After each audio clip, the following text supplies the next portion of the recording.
Well, after a lot of back and forth, the city of Highfill and the Northwest Arkansas National Airport have finally reached a deal. That agreement sets a timeline for the airport to detach from the city while making sure the city can still pay off millions of dollars in bonds. 5 News reporter Lauren Spencer joining us now in the newsroom to tell us what all this means for the city's future. Lauren. Yeah, Darren, this agreement caps off nearly a year-long dispute between Highfill and the airport. It's all started last year when XNA decided to detach from the city under a new state law, a move that threatened to take away millions in sales tax revenue Highfill depends on to pay off bonds. After multiple failed proposals and even lawsuits, both sides now say this deal gives them a path forward.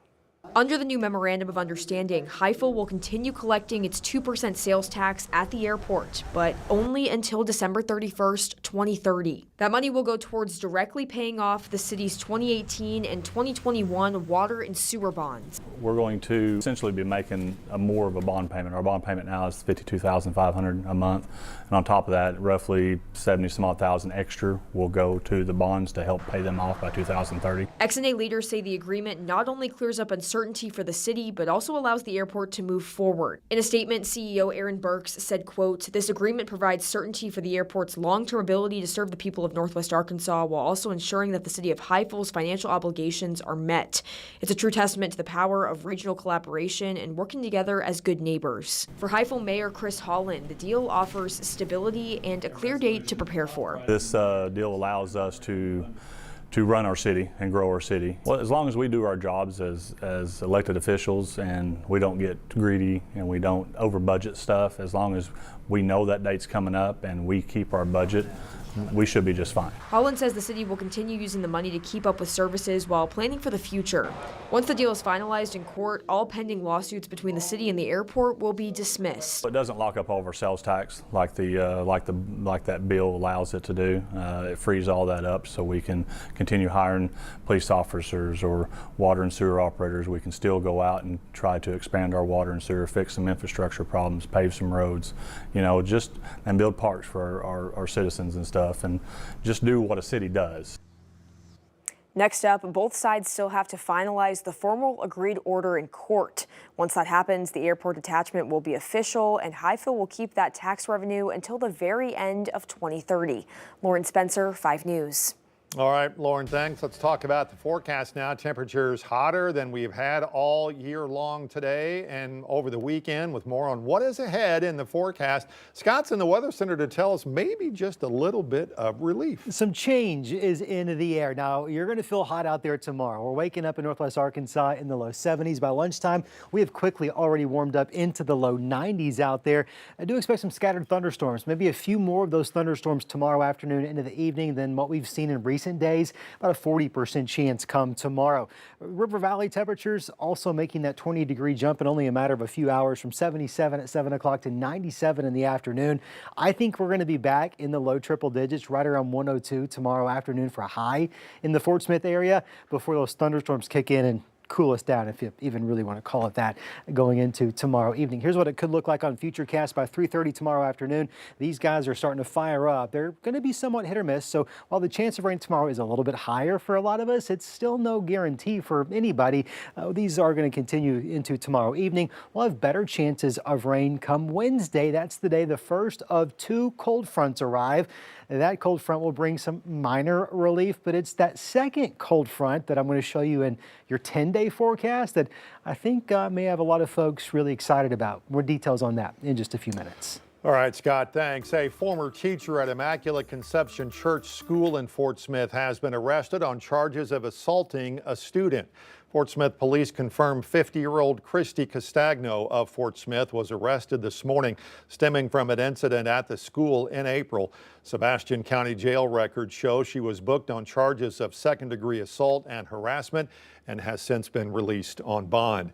Also new tonight, a judge set a December 2nd trial date for Alejandro Zenin Reyes. He is charged with manslaughter in the deadly 2022 shooting of 17-year-old Alexis Nguyen of Rogers. Reyes was only 14 at the time of the shooting, and court documents allege he escaped to Mexico with the help of family after the shooting.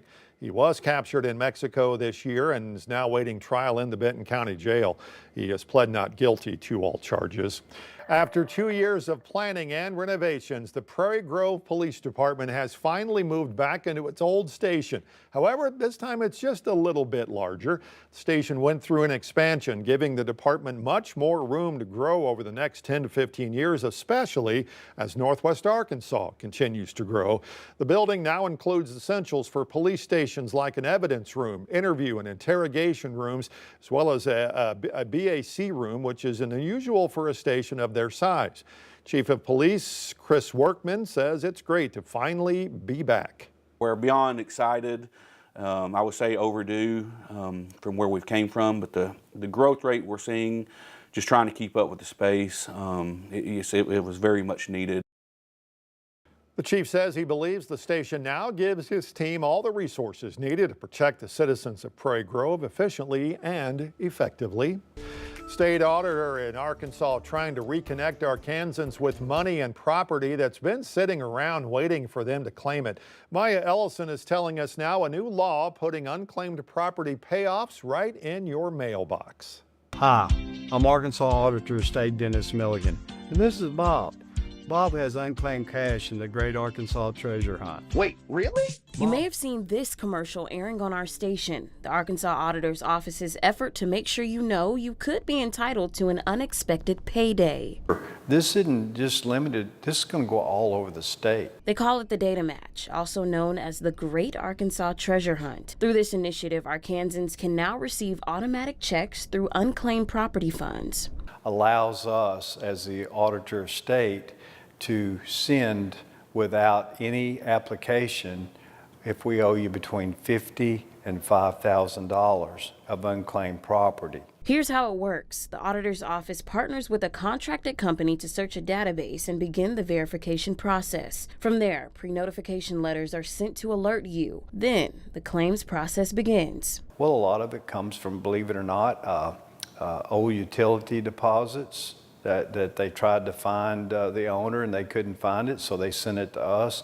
It can come from inheritance. It can come from potentially insurance premium, maybe an overpaid premium. Now, this is still in the early stages, but Senator Dave Wallace, who helped lead the charge, says it's something everyone should be looking forward to. In some cases, the state has had this money for decades, multiple decades. And through the forward thinking of the team now, something's being done.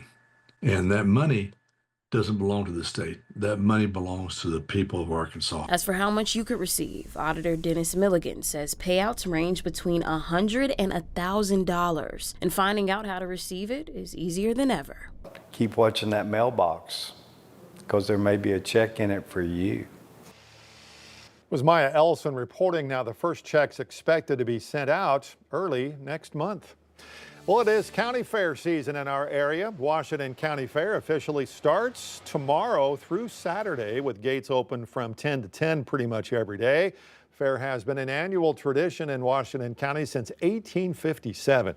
The Sebastian County Fair is also happening this week in Greenwood with events starting tomorrow.